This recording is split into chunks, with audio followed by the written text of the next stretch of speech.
Olá, vamos gravar a nossa live de hoje e eu quero agradecer as curtidas, né, as pessoas que curtiram a nossa página, o canal Jurídico Léo Assis, nossa página no Facebook.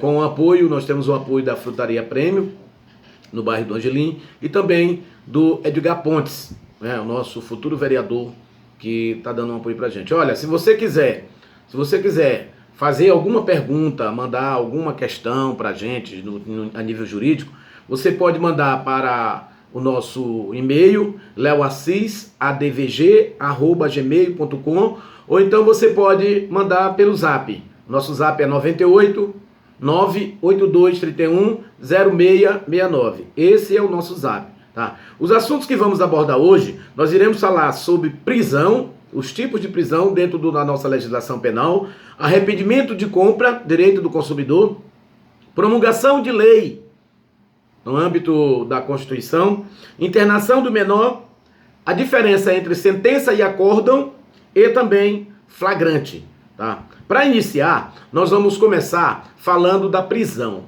tá? Existe hoje dois tipos de prisão dentro do ordenamento jurídico penal, que é a prisão temporária e a prisão preventiva, tá bom?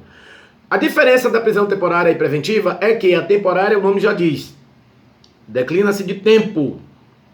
Ela tem um tempo para acabar. Esse tempo ele varia de 5 a 30 dias. A temporária, 5 a 30 dias. Essa prisão ela é mais solicitada a título de investigação, quando o delegado quer investigar, ou às vezes até com receio do acusado querer ameaçar a testemunha, atrapalhar as investigações. A temporária, ela é para essa natureza. Já a preventiva, tá, o nome já dizendo, uma preventiva, ela não tem prazo para terminar.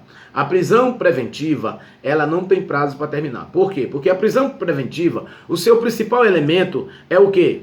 O elemento da prisão preventiva é o indício de autoria. Indício de autoria, ou então o sujeito está atrapalhando também a investigação, o sujeito está nocivo à sociedade, aquele que é de alta periculosidade. Isso tudo tem a origem do cabimento da prisão preventiva, tá? Quanto à questão do consumidor, eu quero falar para vocês que uma pessoa me mandou uma pergunta, mas não quis se identificar, perguntando se há como se arrepender de ter efetuado uma compra. Olha, veja bem, dentro do Código de Defesa do Consumidor, ele é claro e diz, o Código de Defesa do Consumidor, ele é claro, só há como se arrepender se essa compra ela for feita, tá, por internet, através de um catálogo, certo?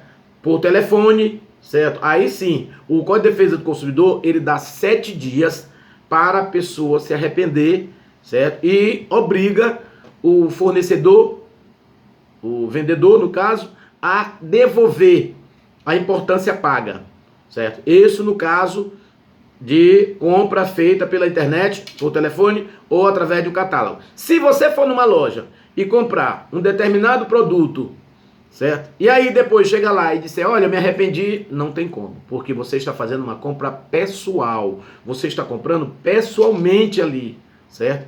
Então, não tem como a devolução. A devolução só é feita nesses casos que eu já frisei, tá? Vamos falar um pouco agora, a nível de Constituição. Muita gente gostaria de saber como é que funciona a promulgação da lei. Quem que promulga a lei? As leis são promulgadas, né? Elas são votadas pelas Assembleias Legislativas, no caso do Governo do Estado, pela Câmara dos Deputados Federal, a nível de Presidente da República, e na Câmara de Vereadores, tá? Essa lei, ela, após ser julgada, vamos falar no âmbito federal, o presidente da República, ele tem 15 dias úteis para promulgar aquela lei. 15 dias úteis ele tem para promulgar aquela lei. Uma vez quando o presidente da República, ele não promulga essa lei em 15 dias, o que acontece? É de uma ou duas. Ou ele pode promulgar ou pode vetar. Mas tem um prazo. 15 dias úteis, como eu falei. Se por acaso o presidente for, no caso, negligente e não promulgar essa lei em 15 dias, sabe o que vai acontecer? Dá-se o nome de promulgação tácita. Quem é que promulga? É o presidente da Câmara, a nível federal, o presidente da Assembleia a nível estadual e o presidente da Câmara de Vereadores a nível municipal, certo? Isso o presidente ele não pode deixar ou de vetar nos 15 dias úteis ou até mesmo de promulgá-la, tá? Essa é a dúvida no âmbito de constitucional. Vamos passar agora para a questão da internação do menor. A gente vê aí hoje, dentro do nosso ordenamento jurídico, tem o Estatuto da Criança e Adolescente, certo? Esse Estatuto da Criança e Adolescente, ele resguarda os direitos dos menores e adolescentes, até 18 anos de idade.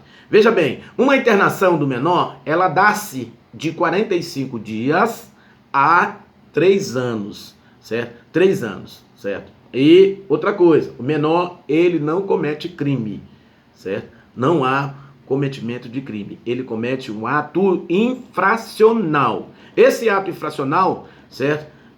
Demanda o quê? Demanda simplesmente de um acompanhamento por assistente social, na prestação de serviços comunitário, né? A comunidade e até mesmo a internação. A internação já é quando o ato infracional já é mais pesado, né? Como, por exemplo, tipo roubo, homicídio, certo? São um ato infracional que demanda a questão da internação por até 3 anos. Tá?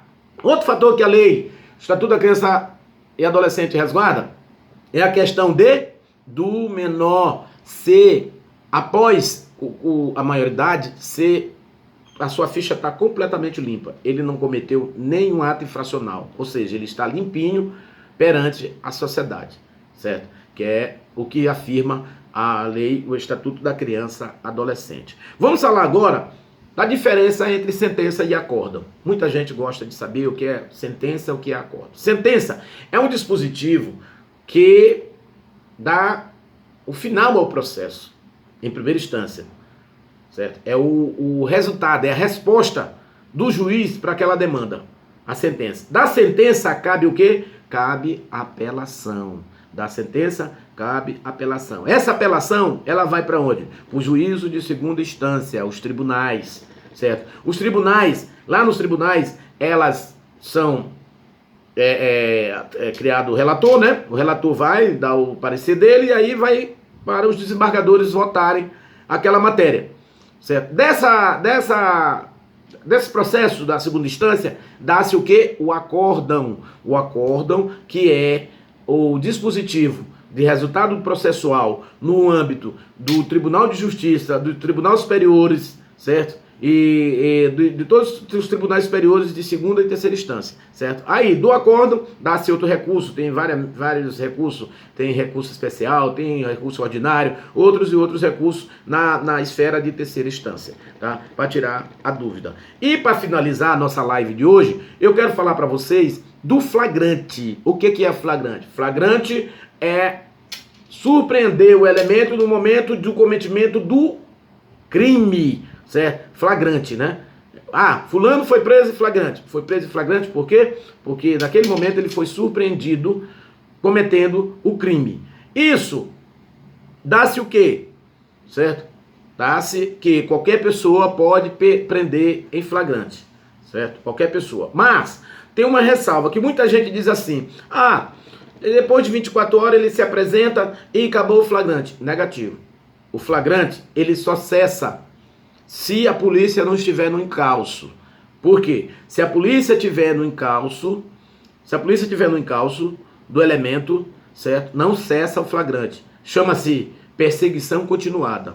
Ainda cabe o flagrante. Outra dúvida é com relação à violação do imóvel, certo? Que também, flagrante, a Constituição, ela diz que o imóvel é inviolável, tá? Tudo bem, a Constituição fala. Mas existe dispositivo de lei julgados, certo? Que diz, uma vez quando estiver algum elemento de flagrante, não há o que? Invasão de domicílio, entendeu? Uma vez, quando tiver um estado de flagrância, por exemplo, tiver uma droga, ou tiver uma pessoa sendo ameaçada em cárcere privado, etc., não há flagrante. A polícia pode entrar, a polícia pode resgatar, a polícia pode prender, certo? Então, minha gente, essas foram as nossas colocações de hoje para o nosso canal jurídico. Mais uma vez eu quero dizer para vocês que têm interesse de fazer alguma pergunta jurídica, entre em contato. Olha, nossa página está no Facebook, o e-mail é Léo Assis Ribeiro, Léo Assis Ribeiro, lá Léo Assis Ribeiro, junto com Léo Assis Ribeiro, certo? Você vai encontrar a nossa página lá, que é o canal jurídico, Mande sua pergunta, tá? Pode mandar até pelo Facebook também, tá? Comentar a nossa live de hoje e mandar a sua pergunta que a gente vai, com certeza nós iremos responder. Ou então mande para leoassisadvg@gmail.com, nosso e-mail. E o nosso zap 982310669, tá? Dizendo que essa live de hoje foi gravada em nome da Frutaria Premium, no bairro do Angelim, e do nosso, claro, amigo e futuro vereador de São Luís, Edgar Pontes. A todos vocês, obrigado, fique com Deus.